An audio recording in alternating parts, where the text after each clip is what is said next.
Noelle and her relatives visit the columbarium housing Amma.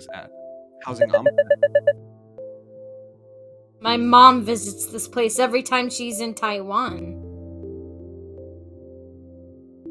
Noelle follows her grandpa into the worship hall.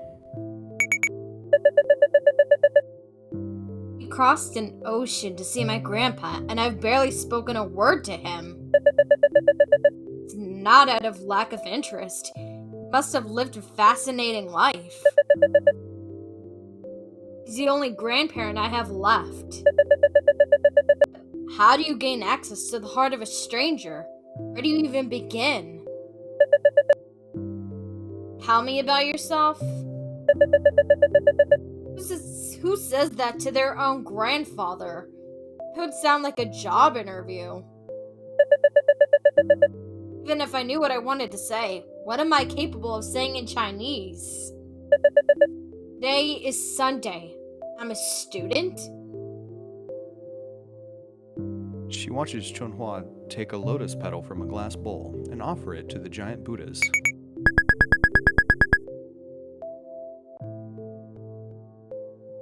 Noelle, we're going to pray for Amma. Take a flower petal from that bowl over there. Can I pray in English? If you have to. Unsure what she's supposed to do, Noelle does her best to imitate her parents. Hello, Buddha. Skipped. Keep going. Okay. But I'm sure Amma was a wonderful woman.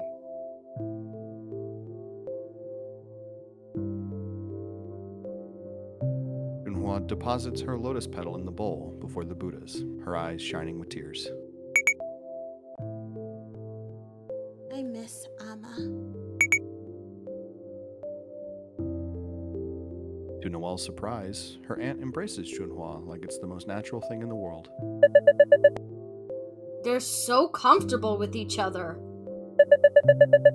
Is that how mothers and daughters are supposed to be?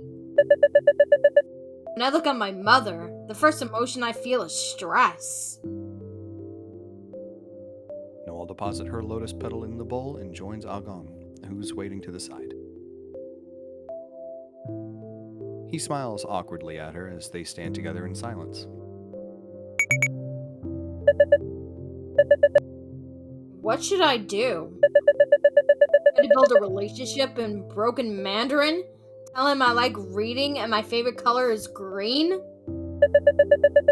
Or do I let the moment pass me by, say nothing, and remain strangers?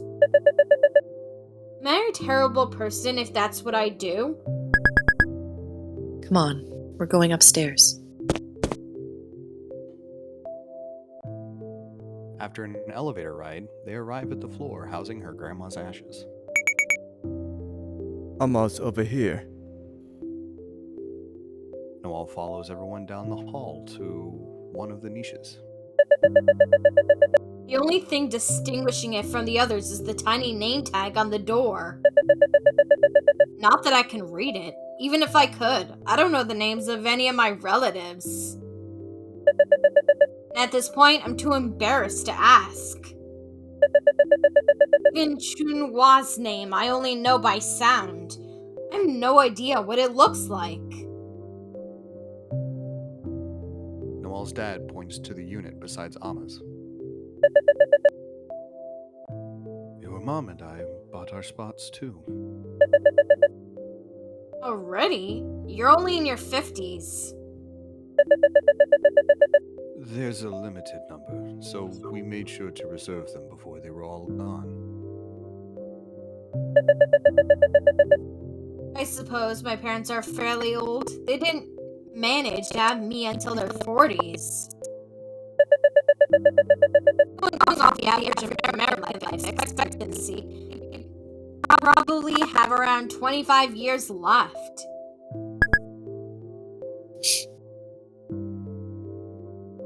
Noelle's mom wipes her eyes as they open the little door of Amma's unit. Will I cry when my mother dies someday? I'm starting to seriously worry that I won't. What kind of monster does that make me? What kind of cold, heartless person cares so little about her own parents?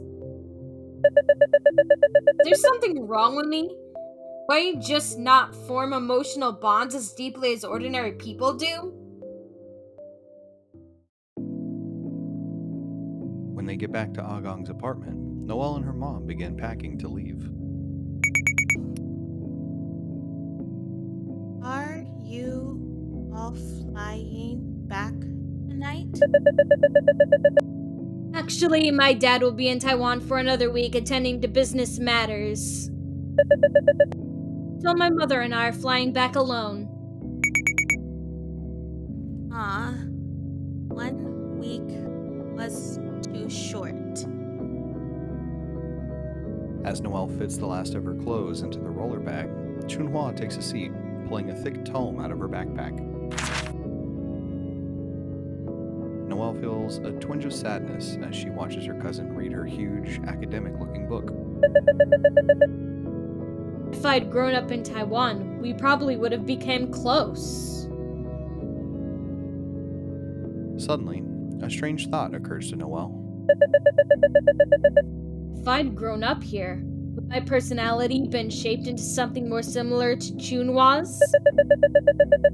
Much of my personality is just product of being raised by an immigrant helicopter mother with no friends or family around to balance her out. When my mother and I have gotten along,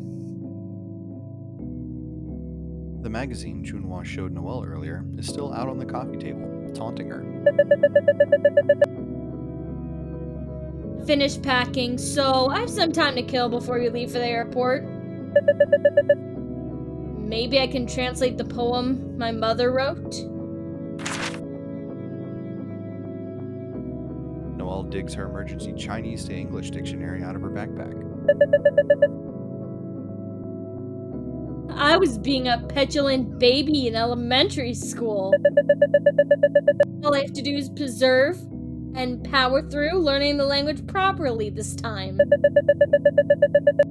I'll simply look up each word I don't know and burn its pronunciation and meaning into my memory. Unfortunately, she doesn't know a single word in the poem's first line. After spending 15 minutes pounding 7 words into her memory, her enthusiasm evaporates. This actually is incredibly difficult. I'm not surprised that I have nothing to show for my 6 years of Chinese school. It feels like the knowledge is just washing over my brain like water over plastic. Is my brain just not wired for this? Could it be genetic? Even after living the majority of their lives in America, my parents haven't mastered English either. It takes another 15 minutes for her to finally overcome the first line of the poem. At last, on to the second line. And I already know all these words. Mirror, flower, water, moon. It's total gibberish. Is it supposed to sound poetic and mushed together like that? Mirror, flower, water, moon. Noelle feels the urge to tear the magazine to shreds. Perhaps noticing her hands quaking with barely suppressed rage, Chun-hua peers over Noelle's shoulder to see what she's reading. What's wrong? Nothing, I'm just translating one of my mom's poems. Why don't you ask your mom for help? I'd rather die. Oh, okay. Maybe I can help instead? Where are you stuck? What's this supposed to mean? Oh, that's, how do you call it? A saying. Like the lesson of a story. Short for flower in the mirror, moon in the water. Pretty much, it means something that you can see but never grasp. Like a flower reflected in a mirror or the moon shining on the water's surface? Yes, you can't reach your hand through the mirror and take the flower out. It's impossible. You can only look, never have it. I see. So, mirror, flower, water, moon is shorthand for something beautiful but unattainable. Pretty much. Diya cheers as Noelle's mom manages to zip her bulging suitcase closed. Ready to go to the airport? Let's go. Noelle gives the half-translated poem one last despairing look before flipping the magazine shut. Is that what I've been chasing after this whole time? A flower in the mirror? If only I get straight A's, I'll have a normal relationship with my parents.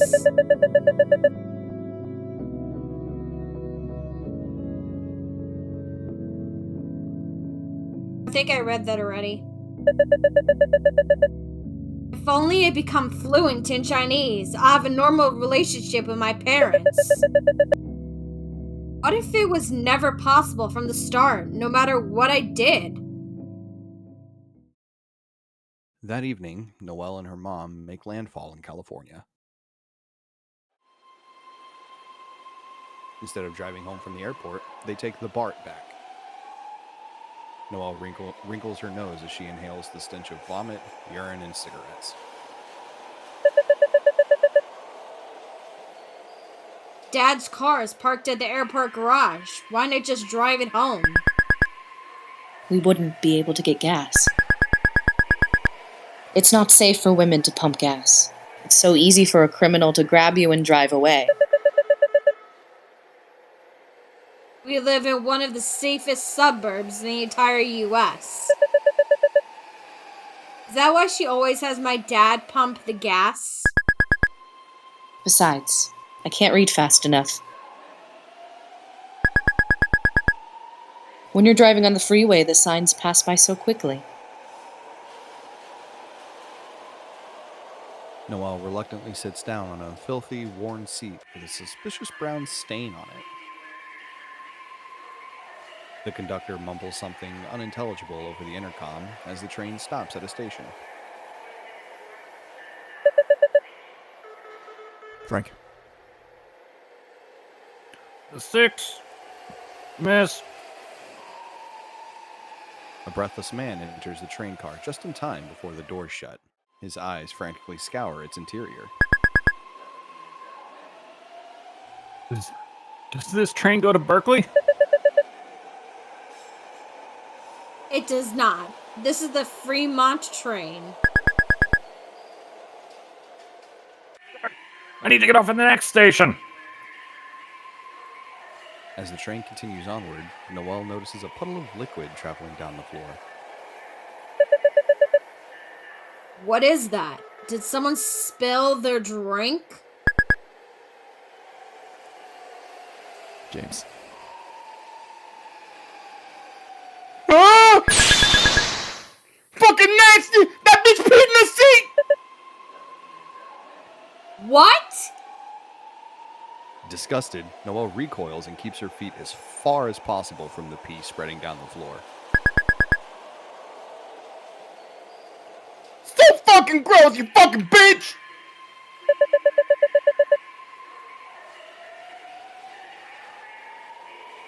Frank. Biohazard. Please evacuate at the next station. What's he saying? The urine is a biohazard. We need to get off the train at the next station.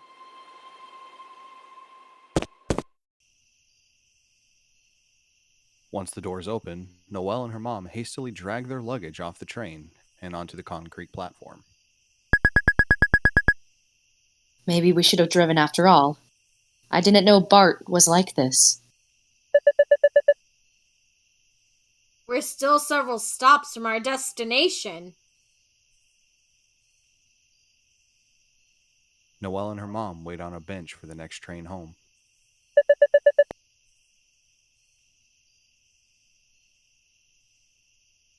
Nine-car train to Fremont in 6 minutes. Our next train will arrive in 6 minutes. Okay. Good thing I was here with you, or else I wouldn't know what train to take. Exhausted, Noelle stares at the dark line of trees ahead of them. It's cold. Why are we here? Because the hobo lady peed on the floor? That's not what I mean. Why did you move from Taiwan to America? To give you more opportunities. That doesn't make any sense. Taiwan is superior to the US by every conceivable metric, and it's not even close. Taiwan has socialized healthcare, more robust public infrastructure, and one of the lowest poverty rates in the world. Americans live shorter lives, even worse. They're not as good at math and science.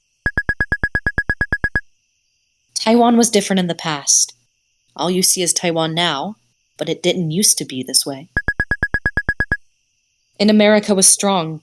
We were scared China was going to invade Taiwan. But they didn't.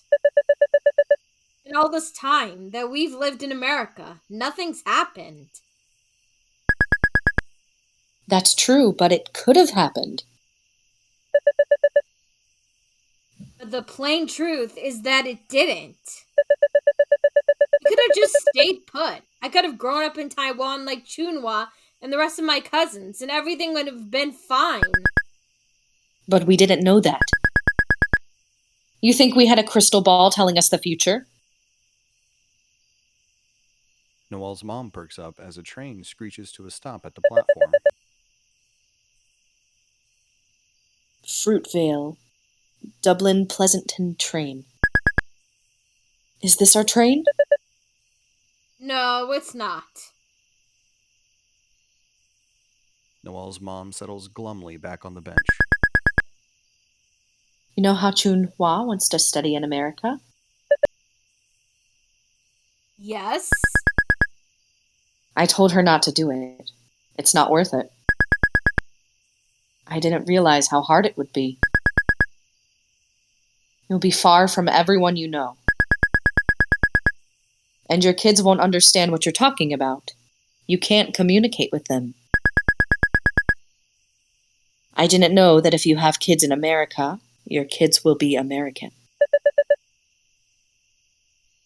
That wasn't obvious to you? No.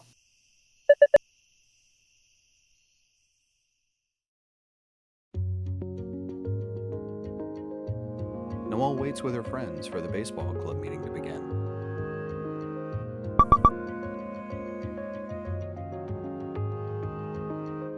How was Taiwan?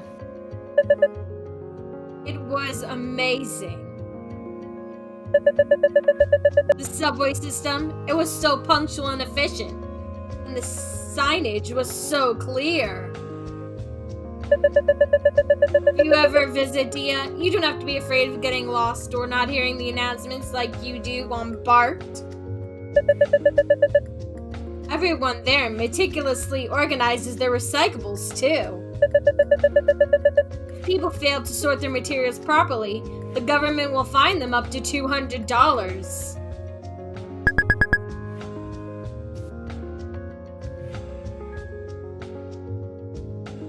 Wait, they do that in Korea too. Interesting. Perhaps Korea is more similar to Taiwan than I thought.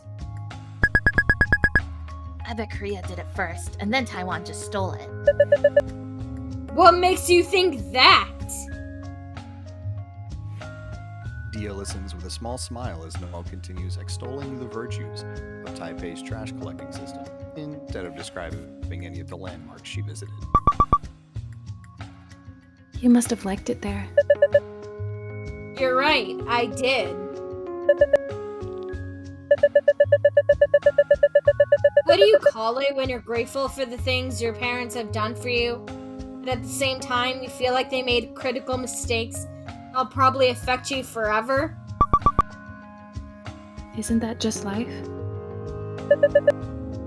Oh, I suppose it is. Damn it, my shoelace keeps coming undone. Noelle glances to her left, where Akarsha is crouched over, tying her sneaker laces.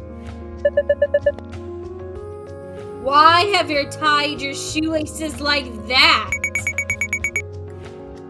This is the Silicon Valley, Frenchman, the land of innovation. Did you get any souvenirs on your trip? No, Mean. I didn't get anyone anything. We had limited luggage space. What we brought back were snacks that can't be found here, and dubious beauty products my mom wanted. Dubious beauty products? Like what? Nail clippers with bombs in them? Why would there be nail clippers with bombs with them? All I meant was products with questionable value like skin whitening cream. Wait, skin whitening cream? Like to make your skin lighter? Yes, Chinese beauty standards are all kinds of messed up. It's been ingrained very deeply into people's minds that the lighter your skin is, the better.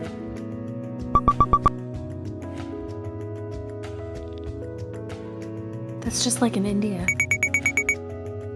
Yeah, oh my god. I thought it was just a brown thing. You guys have colorism too? Oh, is it similar in your culture? It's a whole thing, you have no idea. I would argue. I do have an idea. My mother even tells me not to spend time outside to avoid getting a tan.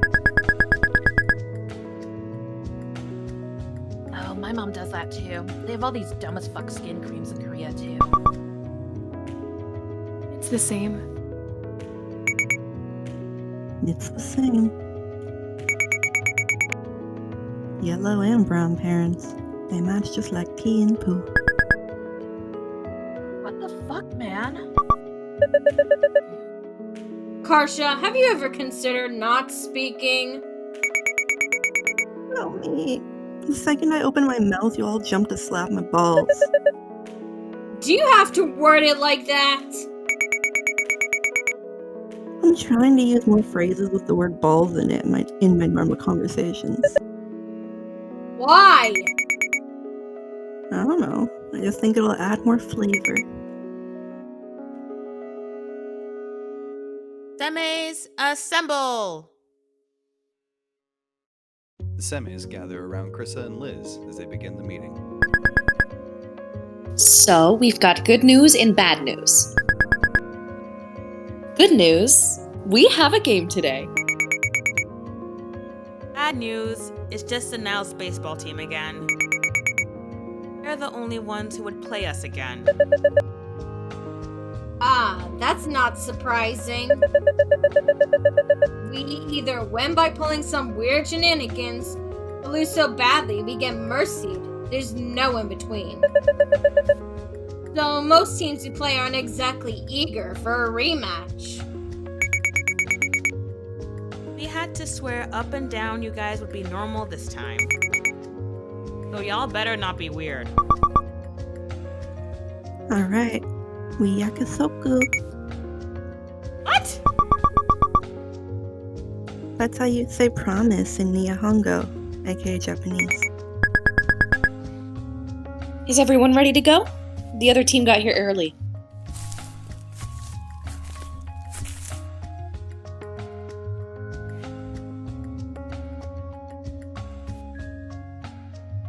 David.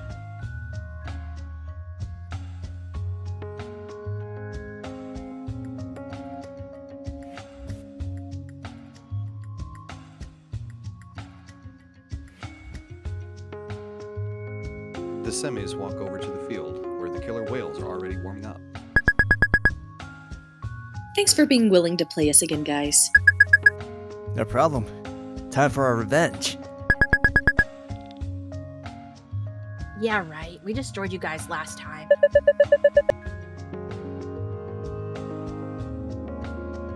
James. Well, that was before our secret weapon joined the team.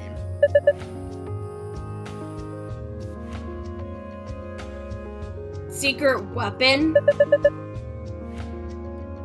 We got a new guy who's pretty good.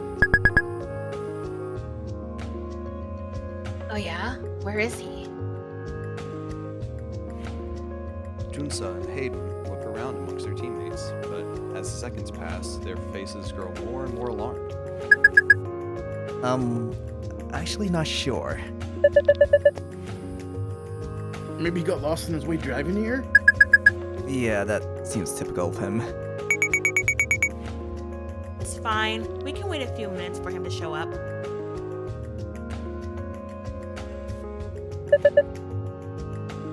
No one came. It's decidedly late at this point. I can't believe this. Where the heck could he be? Did you try calling him? He didn't pick up. Well, it's not like he can answer the phone if he's driving.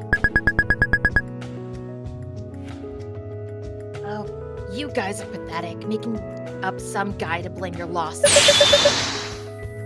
We're not making him up. He's real. And we didn't lose yet. Stop jumping to conclusions. Is it okay if we start playing without him? If he turns up later, he can join the game then. Yeah, sure.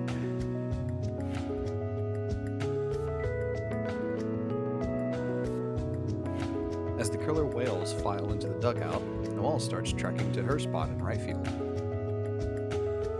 She scowls disdainfully at a barren patch of grass as she passes it. Cryssa likes pointing to that tiny patch and going, "I'll defend that area, so you cover the rest of the field, okay?" Hope the grass grows back soon so I don't have to keep hearing that joke. Hey, wait! Well, you're playing second base today. I am? Why? Yeah, why? She ducks and covers whenever the ball comes her way. That's exactly why she needs to do it. I'm taking AP Psych and I found out there's something called exposure therapy. It's where you make someone do something they're afraid of until they stop whining and get used to it. That doesn't sound like the textbook definition to me. Cryssa, then how come when you went on that demon ride at Great America, you had your eyes closed the whole time? That was before I knew what exposure therapy was. Uh-huh. Wait, but I was second base. What happens to me then? You're playing left field now because you run fast. We're moving a whole bunch of people around, not just you two. Cryssa thinks she's a Megamind master now because of AP Psychology. Hey, I never said that. begins trekking to second base. I do feel a bit better equipped to a man second base now than I did when I was first roped into this club. I don't like to appear underinformed, so a bit after our first game, I read the baseball rule book from cover to cover. Still, I really hope no one hits the ball my way. To her surprise, Akarsha is already standing by second base. Bonjour. Why are you here? I'm the shortstop. I'm supposed to be here. What? Aren't you supposed to be closer to third base? Says who? The diagram in the baseball rule book?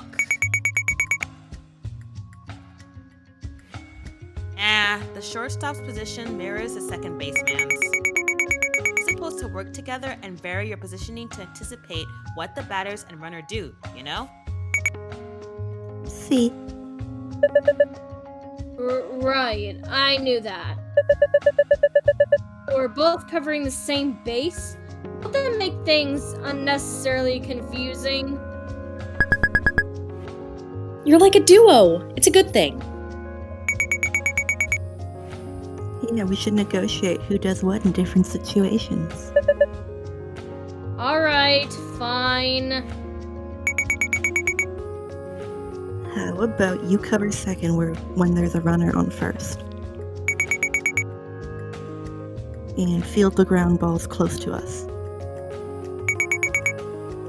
And also take care of the fly balls? You're just trying to get out doing as much work as possible. The game kicks off, and to her relief, Min quickly strikes out the first batter. Good, just do that 2 more times and we get to bat. Hayden digs into the batter's box next. Min throws a floater that curves upward toward his head for a moment before dropping back towards the strike zone.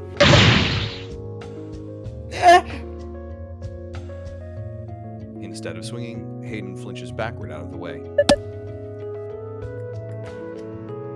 David. Strike! What's with you? Nothing. I'm just making sure I don't get hit in the mouth. I had a dream last night that my teeth were falling out. That's what you wasted your dream on? It's not like I can control what I dream about. Min hurls another pitch his way, but instead of dancing like usual, it pretty much just sails straight down the middle.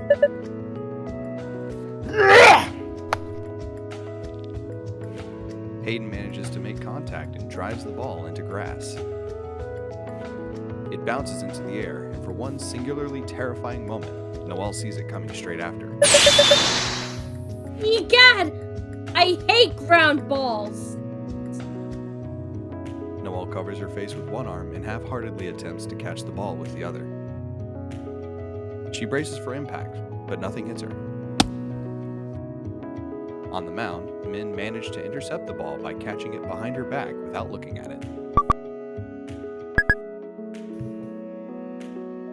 Whoa. Even Min herself looks shocked that she caught it. Just because it's cool doesn't mean he's out. Throw it to first. Min hastily lobs the ball to Liz. It just barely beats Hayden to first base. Out! Oh, man. That was close. As Hayden heads back to the dugout in defeat, there's a distant shout. Frank, you here? Sorry I'm late. Some guy is sprinting down the hill to the killer whales at top speed. Sorry. Subhaan. Where were you? The killer whale player sighs despondently as he joins his teammates. I was driving over when all of a sudden a spider crawled up my leg. So, obviously, I crashed the car. Obviously! Are you okay? Don't worry, I'm fine. I just knocked a street sign over. Isn't that a crime?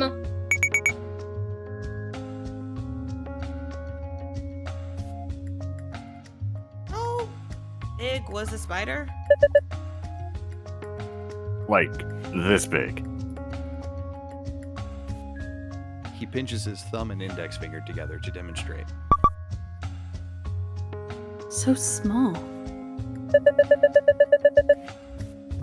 But it was all hairy, so practically speaking, it was equivalent to a spider twice as big. Even if it was twice as big, isn't crashing kind of an overreaction? No? Oh, whatever. Just get up to bed already, man. It's your turn. This guy seems like a coward. I wonder what makes him their secret weapon. Subhaan digs in behind home plate. He's standing on the other side of the plate. He must be left-handed. Min hurls her next pitch, and the batter shifts into a bunting stance at the last second. He's not even going to try to hit it? He starts to run towards first base as the ball glances off his bat, sending the baseball bouncing. She's forced to rush forward to field it, leaving first base unmanned. I got it. By the time she scooped the ball up, Subhaan is well on his way to first base. He's fast. Frenchman! Oh, I need to cover first base since Liz isn't there. Noelle belatedly runs towards the base so Liz can throw the ball to her, but Subhaan beats her there. The killer whales cheer as Subhaan overruns the base.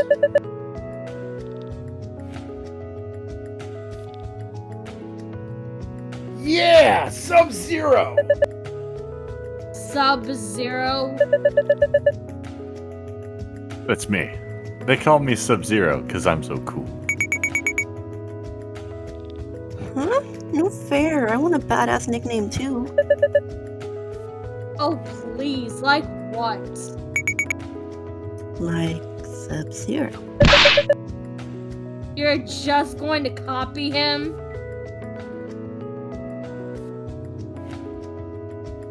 Sayeeda shakes her head as Sub-Zero basks under his teammates' praise. Who the heck wants to get on base? I mean, if you're fast, it's doable. Lefties have a huge advantage when bunting too, because they're already 2 steps ahead of where righty batters are when they lay down the bunt. That's so cheap. Well, that's the essence of baseball, no? Cheating and being cheap. I thought the essence of baseball was friendship and teamwork. Oh, yes, that too. Chun-hua is up to bat next. He swings at the pitch. The knuckleball suddenly swerves outward as if sensing the bat, dodging it entirely.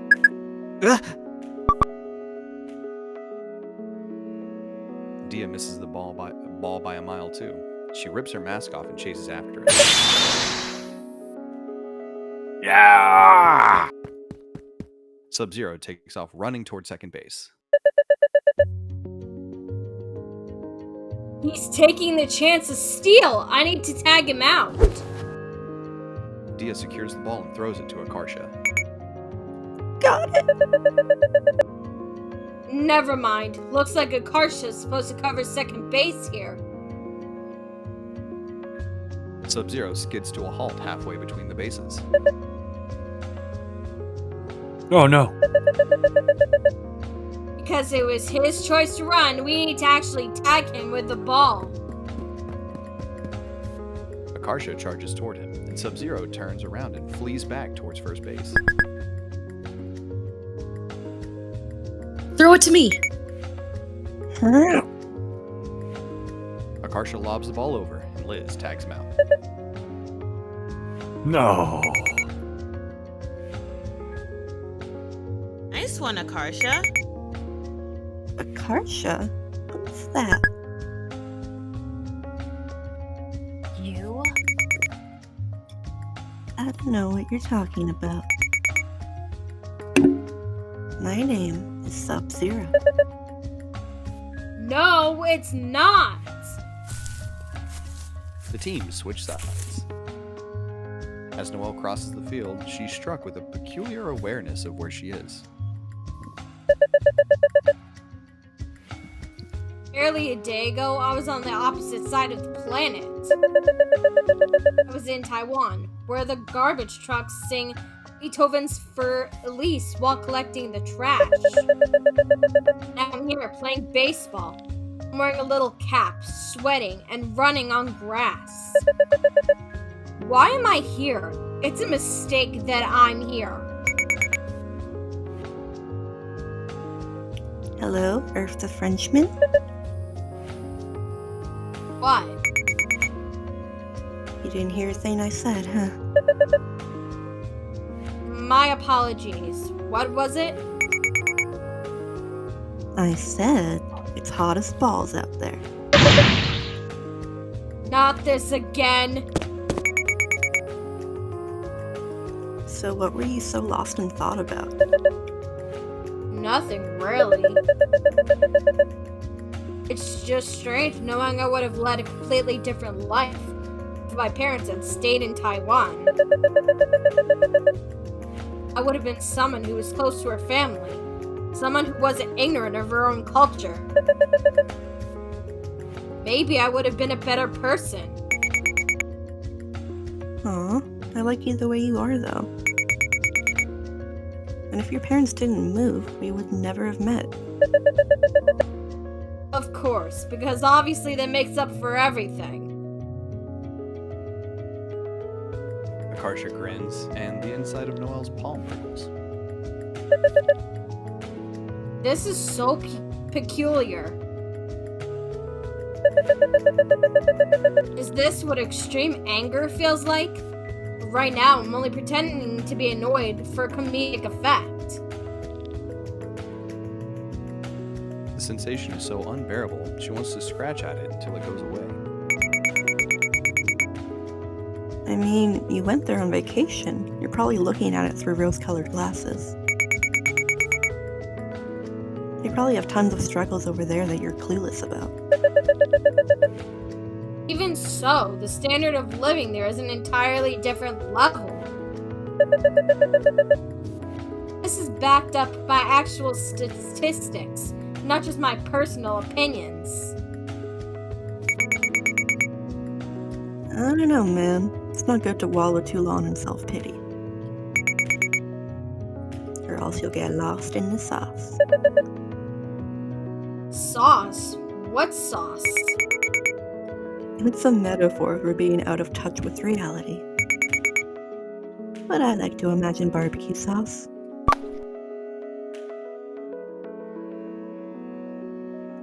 The rest of the semis cheer as Diya bats Cryssa in.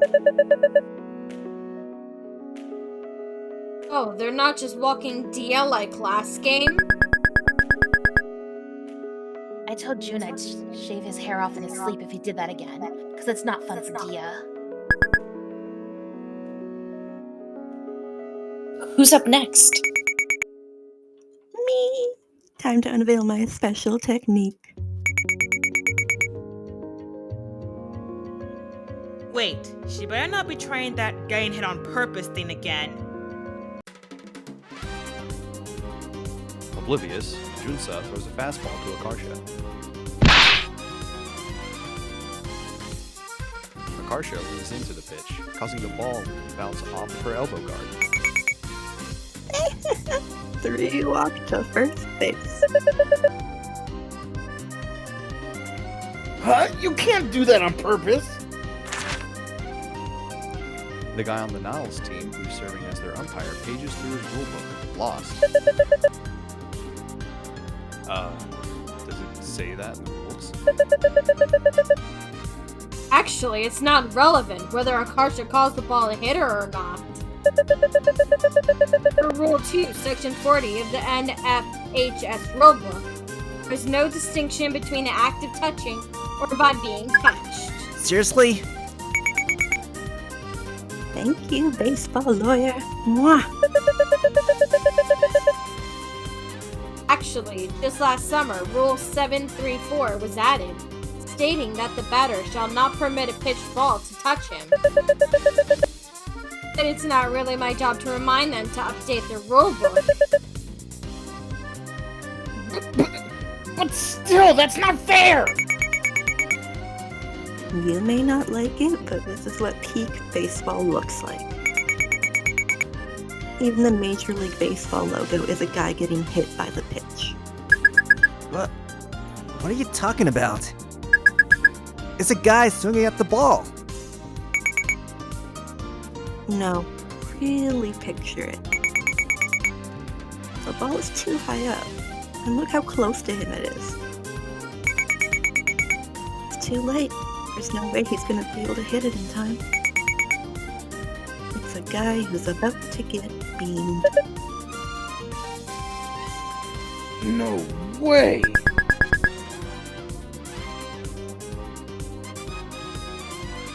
She's right. It really is a guy about to get hit. I rest my case.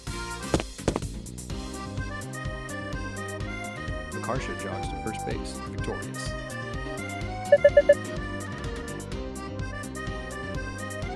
Alright, I'm up next.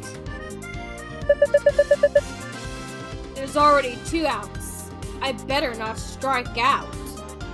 But on the bright side, Diya and Akarsha are both on base. If I can somehow hit this... Noelle swiftly strikes out, missing by a mile with each swing. Drat! I knew I blew it.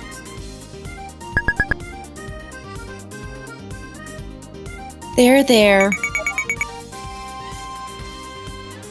Did you try? Yes. Did you fail? Also yes. Wait, I think I said those in the wrong order. Forget the order. Why mention me failing at all? The team switch sides.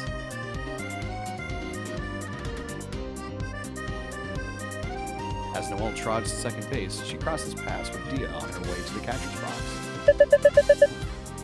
Diya, do you have any tips for hitting the ball? Diya considers it for a moment. It's easier to hit the top of the ball than the bottom. Bad for hitting home runs, but you'll strike out less. Yeah, at this point, I'd be thrilled to hit any of the ball.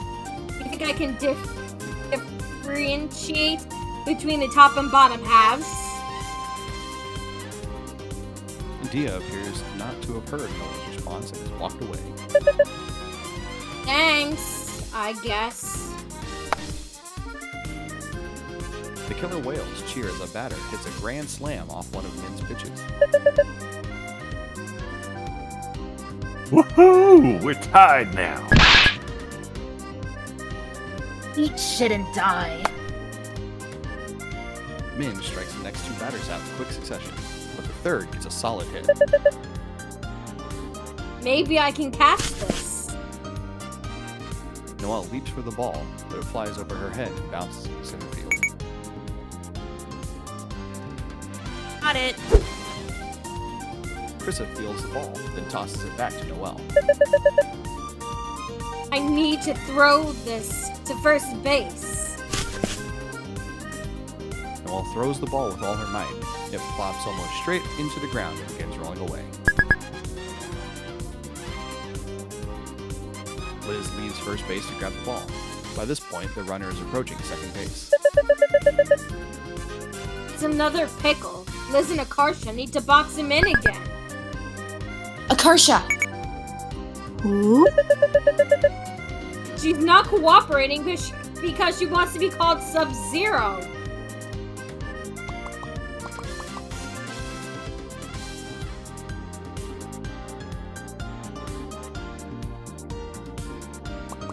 Make a choice, Noelle. Oh, me. Oh, okay. Call her Sub-Zero. Sub-Zero. Oh, hey, that's me. Akarsha catches the ball Liz throws her and quickly tags Chun-hua out. No! Another win for Sub-Zero. You're disgusting. Thanks to Noelle's noble sacrifice, the Semes maintained their deadlock with the Killer Whales for the next few innings.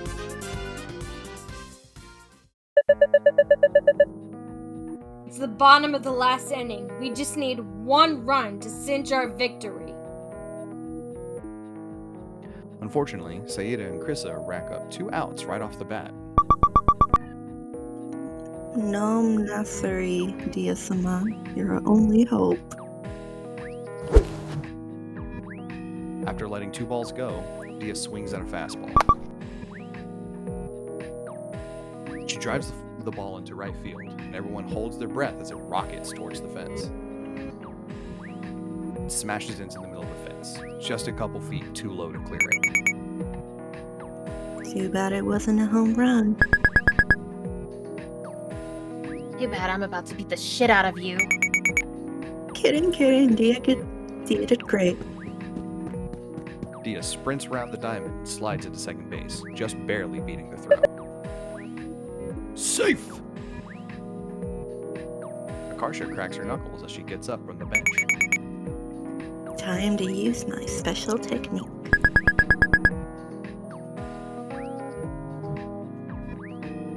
Wait, are you guys going to get yourself hit by the pitch again? Yeah. Back when I was in Little League, I saw a batter get beamed in the face. Cryssa, do you remember? He was on your team. Huh? Oh yeah, that was so scary. He collapsed and was just lying motionless on the ground for a while. It looked like he was dead. Our kid had to be carried off in a stretcher. I think it knocked out one of his teeth, right? Yup. Actually, maybe he even have died for real later. Maybe. Anyway, you trying to get hit on purpose just reminded me of that. Oh, okay. This must be a new scare tactic they're trying. This is our only real chance to bring Diya home. We have 2 outs and Noelle will probably strike out at her at bat. No offense, Noelle. None taken. So, getting walked here would just delay the inevitable. We should try to create an opportunity for Diya to run. So I gotta actually hit the ball? Oh man. No pressure if you can't manage it, but do your best. Say no more. I'm going serious mode. As Akarsha walks up to the plate, she tosses her bat in the air, spins around, and tries to catch it behind her back. She doesn't spin around fast enough, so the bat just clatters to the ground. Akarsha picks the bat up and points it at Chun-hua. Your pants can't wait for my pee. What's that even supposed to mean? She's trying to confuse you. Don't let it get to you. Disturbed, Chun-hua quickly pitches to Akarsha. Akarsha whiffs it for a strike. Whoopsie.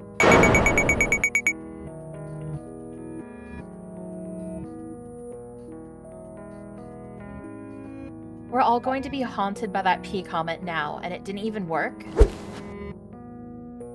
The team holds their collective breath as Chun-hua lets his next pitch fly. Akarsha smacks it into foul territory. Strike 2. you waste Diya's double, I'll hit you. Cryssa taps the sign she and Liz taped to the dugout's fence. No hitting allowed.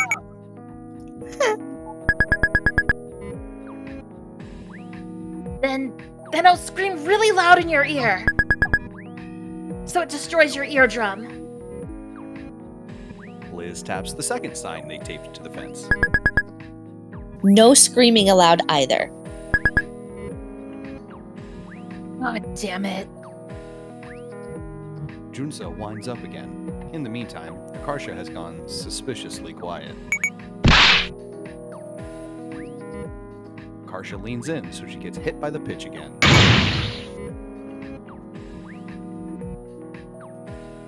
Not again! Great going, you just lost us the game. Yeah! Akarsha races towards first base like her life depends on it. Guys, why is she running? Tag her if she tries to steal second. Hayden quickly throws the ball to Subhaan, the first baseman. Akarsha hastily stops in her tracks. Uh-oh.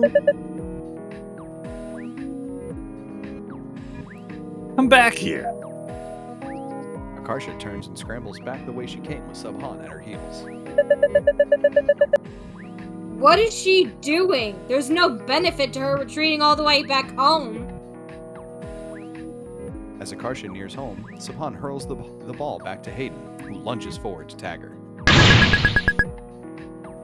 They've panicked and forgotten the basic rules of baseball.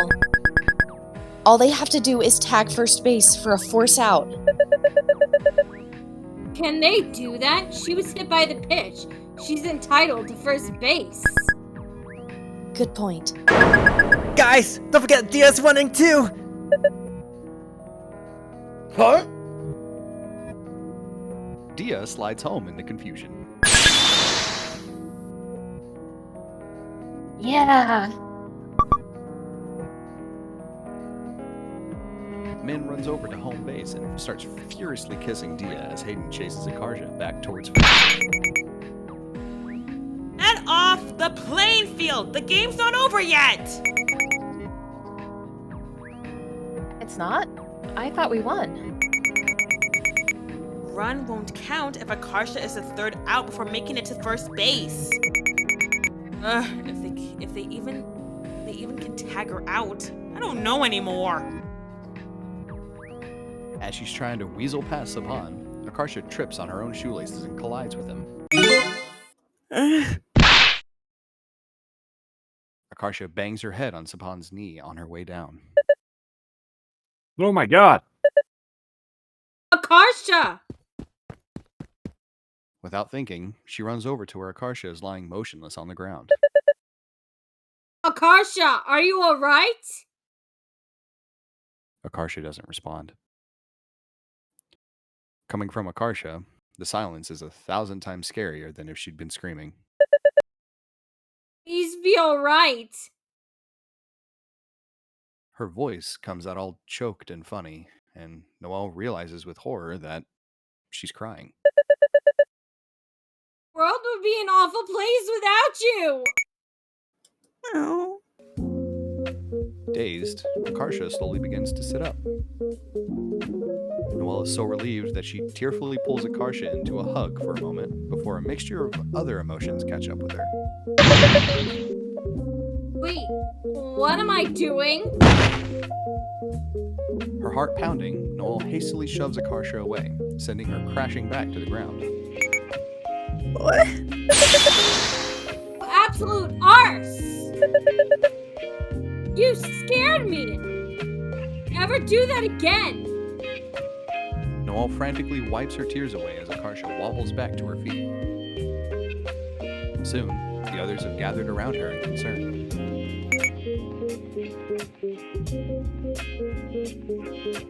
You okay? Yeah, just woozy. What year is it? 1834? Just kidding. 2009. How can you be cracking jokes right now? Can you tell me what happened? Got myself into a pickle, tripped, and ate shit. Okay, good. Ask her if she feels nauseous. You feel nauseous. No. As they run through a series of tests for concussion, Cryssa and Liz relax a bit. You seem fine. It's good that you can remember what happened and walk. It looked like you lost consciousness for a second there, though. I wasn't knocked out. I was thinking the whole time. Huh? I was just stunned because it really hurt. So, you remember what I said to you? Yeah, that I'm an arse. What about before that? Before that, everyone was screaming that I fell. It was so chaotic, it all kind of blurred together. What a relief. It would have been mortifying if she'd heard me falling to pieces over her. You should still get you checked out by an adult. Aren't you and Liz technically adults now? You know what I mean. Real adults, like the school nurse. Does that mean the game's over? Yeah, sorry. We'll have to rematch you guys some other time.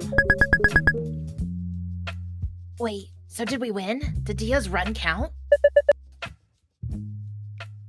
Unfortunately, no. My understanding is that Akarsha ultimately violated Section 4 of Rule 8. He made a travesty of the game. A travesty? That's such a dramatic way to put it. I love it. I'm so sorry. You can hit my head super hard too as payback. Like, with the bat or something. Why? Wouldn't help at all. I'll do it. No one's hitting anybody in the head with the bat. Noelle, could you escort Akarsha to the nurse's office? Alright, fine. Noelle and Akarsha trudge back up the hill toward the school. Suddenly, Akarsha touches her own cheek, confused. Why is my face wet? What? There's something wet on my cheek. Like water. It's from when I was crying over her. That must have been someone else's spit that fell on you. Ew. Man, if I only hadn't tripped, I totally would have saved the day. You should thank me for trying to save you from making us lose. Now that she mentions it, I do feel bad that she got hurt trying to help me. Actually, I'm a bit impressed. You wrangled such an improbable outcome out of a walk. I truly marvel at your creativity sometimes. What? Who are you and what did you do with Nicole? Noelle? Contrary to common belief, I am in fact capable of being nice.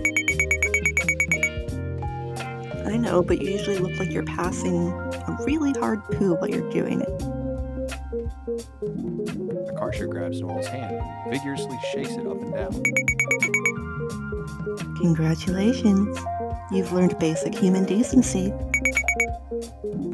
You should try it more often.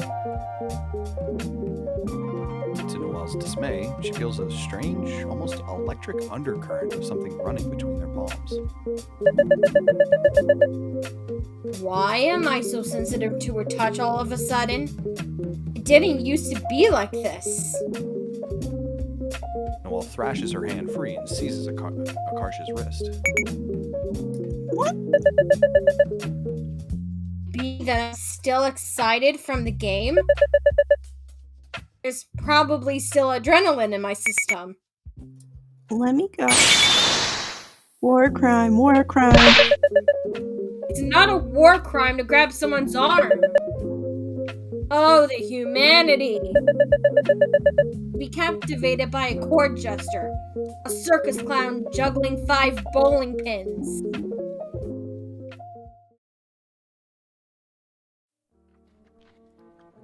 Diya blearily looks up from her textbooks as Akarsha takes her usual seat in front of Noelle. How's your head? Oh, I'm all good now. The nurse just told me to rest up for a few days. My parents made me see a doctor over the weekend too, and said the same thing.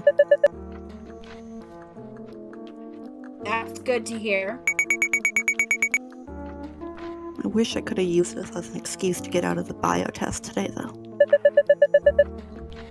At least we have the multicultural week assembly in 3rd period. There's extra time to cram. I want to watch at least some of it, though. I heard there was going to be a K-pop part. Noelle's heart does a nervous little stutter as Akarsha turns all the way around in her seat to face her. Do you remember the poster that was in the nurse's office? No, what poster? It said, if your hand is bigger than your face, you have cancer. That doesn't sound right. Why would that be the case? Swelling? Just to check, Noelle puts her hand over her face to compare their sizes. Akarsha slaps Noelle's hand, so Noelle smacks herself in the face. Akarsha! Akarsha bolts, and Noelle chases after her. The bell rings. This concludes Noelle and Akarsha's daily morning screamfest. Once they're back in their desks, Noelle glowers at the back of Akarsha's head. I can't keep my eyes off of her. Must be my body's natural defense mechanism in response to threats. If I hold her hand, it'll prevent her from doing the "why you hitting yourself" move. If I embrace her, she will be completely immobilized. Yes, there are perfectly reasonable explanations for all these strange urges I'm feeling. In the 3rd period, Noelle's teacher leads the class to the gym to watch the multicultural assembly. Most of her classmates have their heads buried in their biology textbook as they walk, desperately cramming for the impending test. Pistol. Ovule producing part of the flower. Next. Xylem. Plant tissue that moves water and stuff around. Next. What's stuff? Like stuff, you know? Stuff. You know, Akarsha, I've never actually seen you study for something earnest before. Yeah, well, I decided to actually try normally for once. I think we have too many lies and weird plots going on at the same time. It's tiring me out. You fool! You nuisance! You liar! I want to know everything about you. I want you to tell me every thought that's ever crossed your mind. Sepal. The outer part of the flower is a green leafy part. Why am I so infatuated with her? It can't possibly be that I fancy her. No, surely not. I may have grown used to the concept of Diya dating Min, but I had no intention of being in a relationship like that myself. Now that I'm aware it's possible for 2 women to copulate, that changes nothing. Homosexuals can't even legally get married anymore. It seems unwise to pursue a lifestyle reliant on the mercy of a government as unreliable as our own. Akarsha gives her an odd look. Why are you glaring at me? Oh, is that how my face looked? Haven't even done anything yet. Yet? Oof. Noelle walks straight into someone in the class walking ahead of them. Yeah! Oh hey, it's you guys. Oh hey, what's up? I posted the first chapter of my webcomic. I saw every page has like 4 comments. Is that good? I have no idea how to gauge webcomic success. Esther, you're like a celebrity now. Ooh, I wanna see. Here, I scanned all these comic pages for my sketchbook. She holds her sketchbook out so Noelle, Diya, and Akarsha can read it as they walk. This is not scientifically accurate. But at least it's easier to follow than that accursed English video we made. Hey, were you really in high school if you didn't act in a completely different, incomprehensible movie with your friends? Is that Noelle? Huh? Where? Diya points at a panel showing a character crumpled on the ground. Wait a minute. Is this traced from a photo of me? Yeah, but don't worry, I made sure to tweak some things. Her personality is completely different from yours, and I changed her hair color to white. Why white? Is she old? No, it's because she's albino. She has red eyes too. Okay, but people still realize this based on my likeness. Looks like someone already did. Sure enough, Min has left a comment on the page where albino Noelle is getting her ass kicked.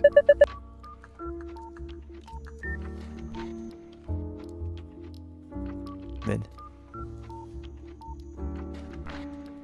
I'm out. Get wrecked, nerd. That's the price of knowing an artiste. Sorry, next time I'll ask for permission first. Esther, you're coming to Fanime with us, right? Yeah, I begged my parents to let me go. We should cosplay as your characters to help promote the comic. What? No! The anatomy's so bad, and I made a bunch of mistakes on everyone's outfits. You're famous and you're still saying that BS? You created this with your bare hands. So what if it's not perfect? You're God. Okay, whatever. Do what you want, but I'm wearing normal clothes. You're seriously gonna be too cool for anime while attending an anime convention? It's not like you can wander in by accident. I call dibs on Stella Luna. And I get Kagami Izuna. Wait, I wanted to be Kagami Izuna.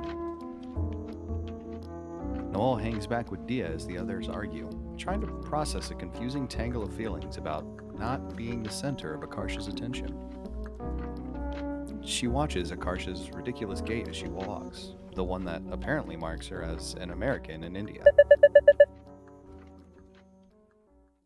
Question: do you ever feel like love is a choice?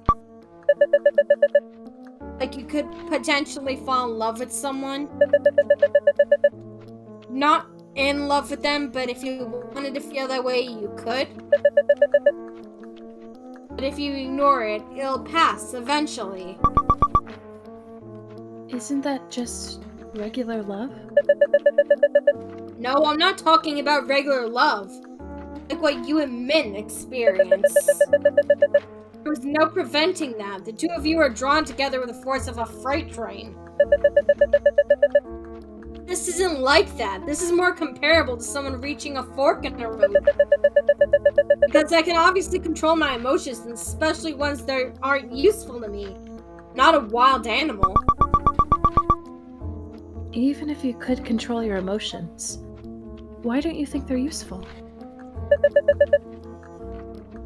Because they would derail my entire life. There's insufficient evidence to suggest the subject in question would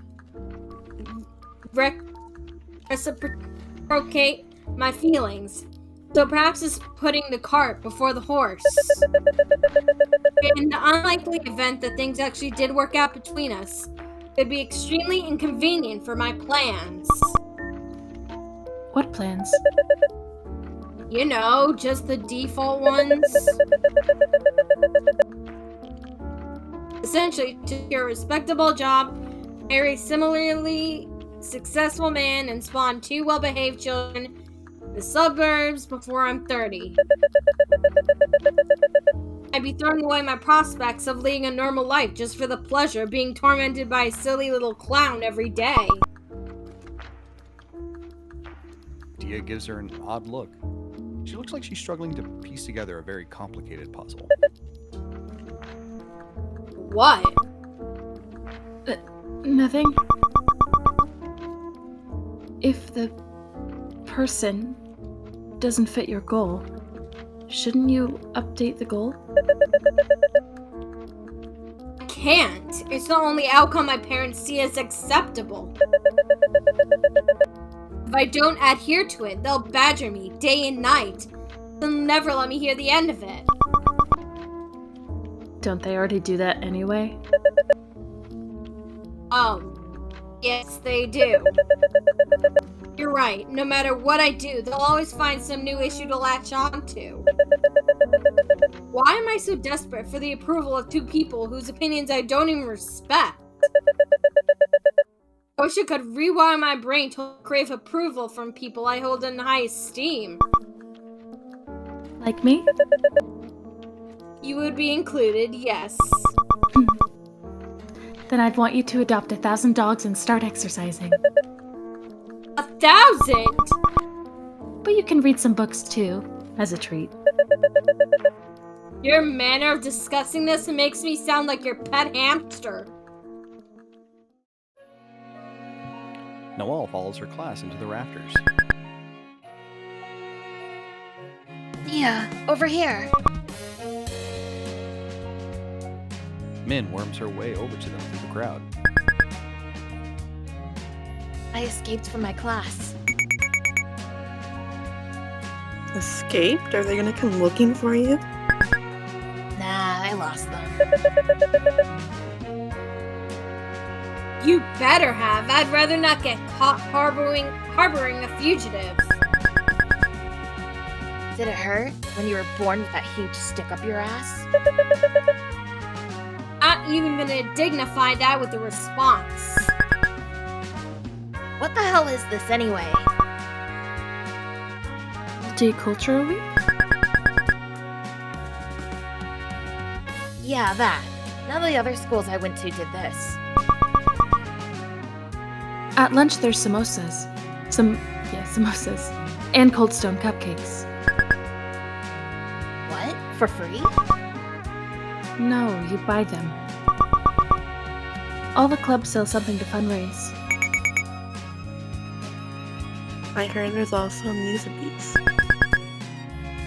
What's the baseball club selling? Curry pizza, I think. Akarsha takes a seat at the end of the row against the wall. Min begins to sit down next to her. Suddenly, Diya grabs Min by the shoulders, turns her around to face her, and kisses her full on the mouth. What brought this on? Damn, get a room.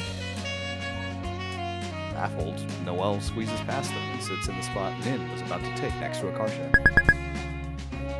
What was that for? Not that I'm complaining. Diya whispers something into Min's ear that Noelle can't quite catch. What? That doesn't make sense. Are you sure? Maybe half.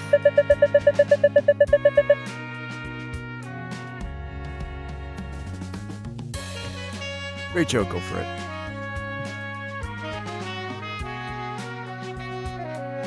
Tinikling is one of the most popular folk dances in the Philippines. This dance originated on an island in central Philippines. Noelle and Akarsha continue to cram as their fellow students showcase a variety of cultural performances. Diya lets out a huge yawn and rests her head on Min's shoulder. You tired? Stayed up late studying. I'll wake you up if anything cool happens. Man, I wish I stayed up late cramming too. I'm so dead.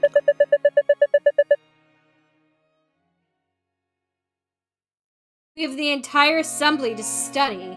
If you want to live, stop whining and start reviewing. Yes, ma'am. What part of the flower will turn into a fruit?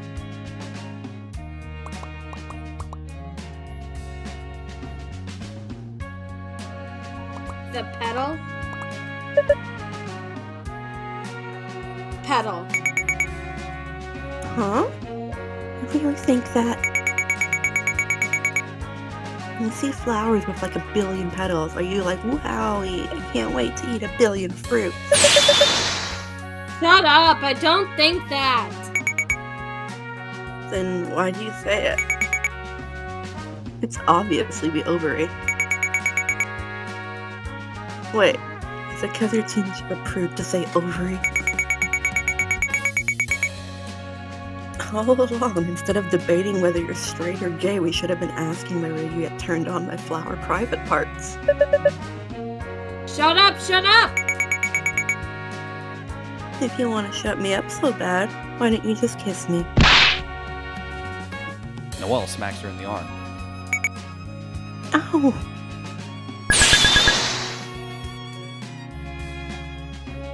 Shut the fuck up, Diya's sleeping! Not anymore, she isn't. The Tinikling dancers bow and run off the stage. Now that they've reached a lull in the conversation, Noelle is hyper aware of the way the side of Akarsha's thigh is pressed up against hers. Why did I have to meet you? Why do you have to be so funny and make me so happy? You've ruined everything.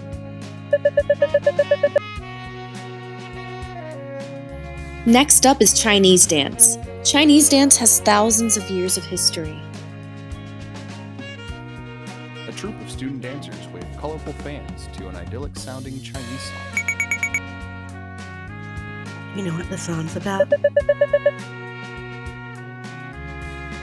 I wish I could tell you. I haven't the faintest idea.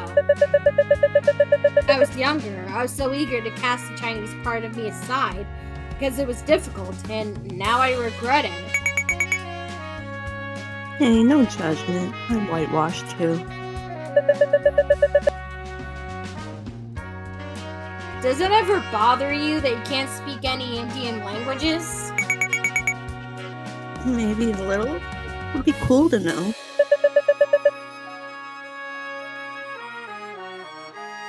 Oh, you don't feel guilty for being uncultured?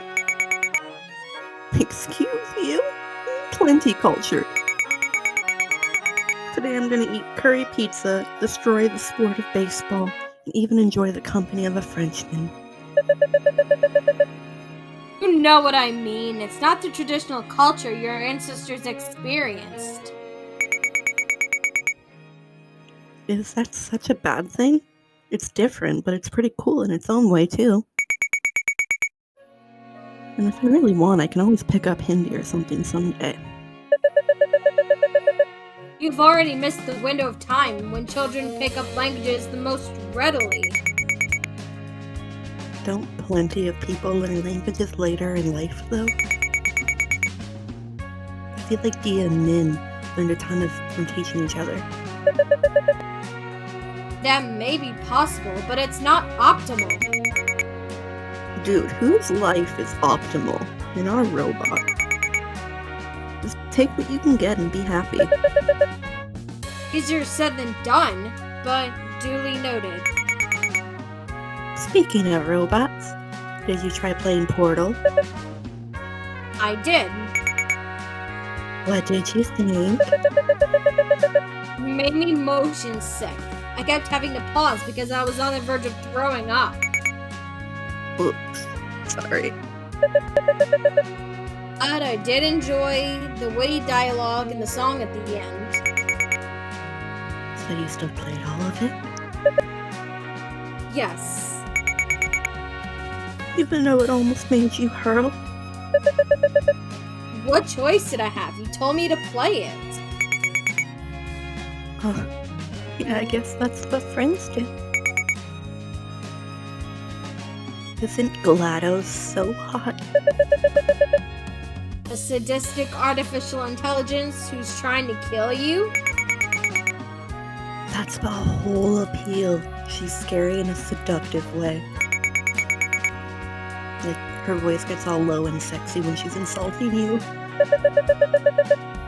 Did you hit your head again? Something definitely not right in there.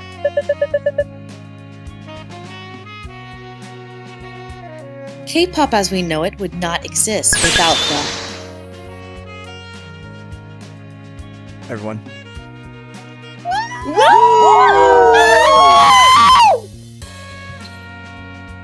The K-pop dance troupe's introduction is completely drowned out by a chorus of high-pitched screams. Oh, that's cute. I'm not sure I would characterize those banshee-like screams as cute. No, not them. Next to you. Noelle turns to see Diya sound asleep in Min's arms. Min's gazing at her like she's an angel who just fell down from heaven. It makes Noelle's skin crawl, so she quickly looks away. They're so disgustingly in love. I can barely bear to look at them.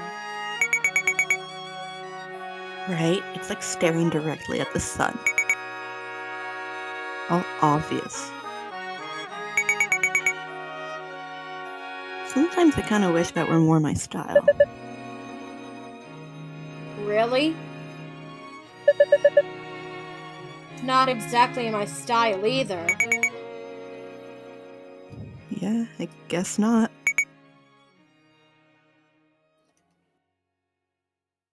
Noelle carefully maintains a mildly disgusted expression as she watches Akarsha read, just in case she's caught staring. If I cast this part of myself aside because it's difficult too, will I come to regret it later? Hey. Do you remember that time my brother hijacked my computer and typed all this crazy stuff to you? What? It was a few months ago after school. You remember? Oh, I forgot about that. That was odd. Yes, I remember now. Why? I lied. That wasn't my brother. That was me. Okay. Akarsha goes back to reading her biology textbook, though her legs now jittering up and down. Feel like I was just told a joke whose punchline flew straight over my head. Why would it matter that it was her, not her brother? What exactly did she say? As she racks her brain, a dozen costumed seniors take the floor. Thank you, K-pop. Up next, we have Senior Bangra. Bhangra was originally a folk dance from farmers in Punjab. Where's Cryssa and Liz? Wake up!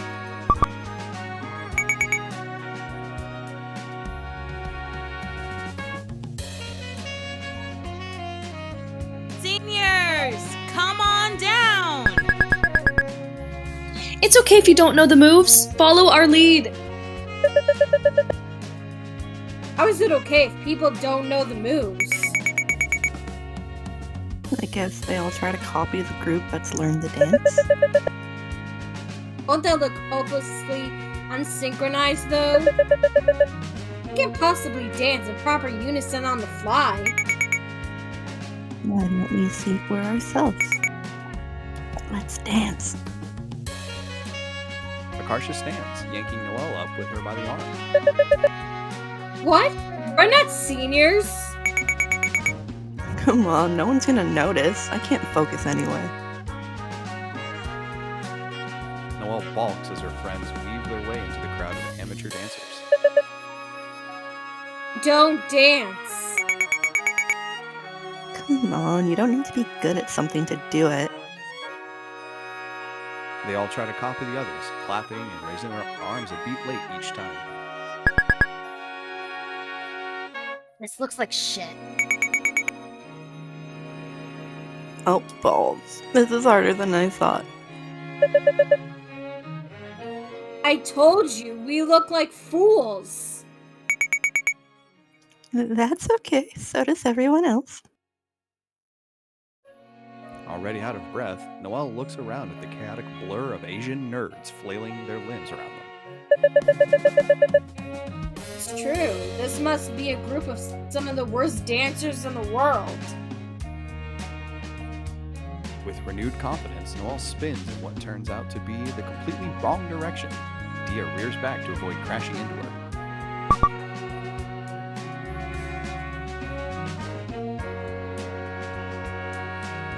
To Noelle's surprise, Diya belatedly bumps into her, sending her flying into Akarsha. That almost seemed deliberate. What?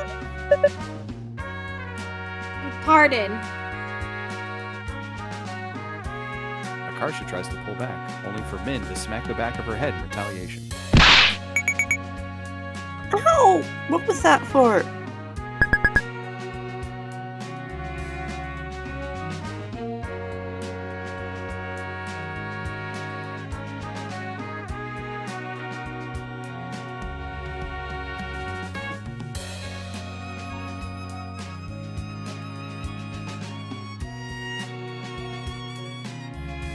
Hey, sis. Min. Sorry, bathroom. It's okay. This air is mine. Huh? Noelle grabs Akarsha's hand for balance as they collide again. Isn't this fun? This is a hellhole. This is paradise.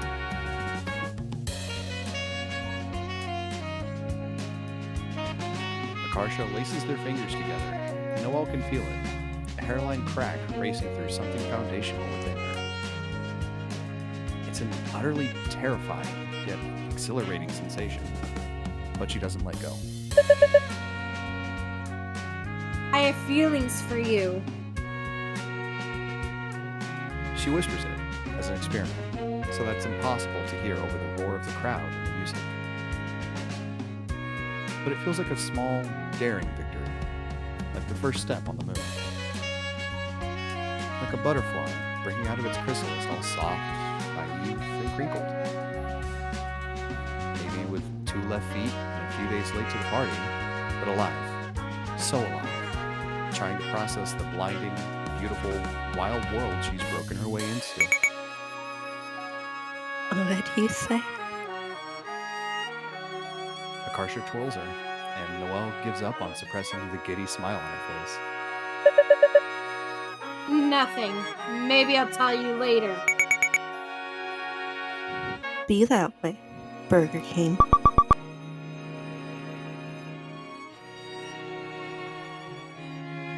That's not even the slogan. They dance and dance, all stupid and struggling and happy.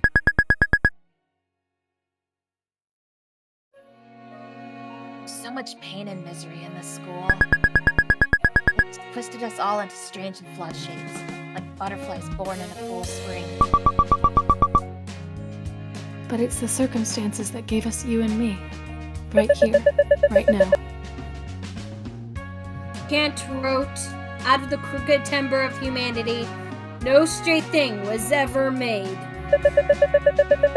And how we long to be straight, forgetting there's beauty in the crooked things too. We'll never live the lives our parents wanted us to lead. And that's okay. Because we'll forge something brave and new instead. It won't be the same. It'll be ours. And I won't ever let that go.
Well, were they open?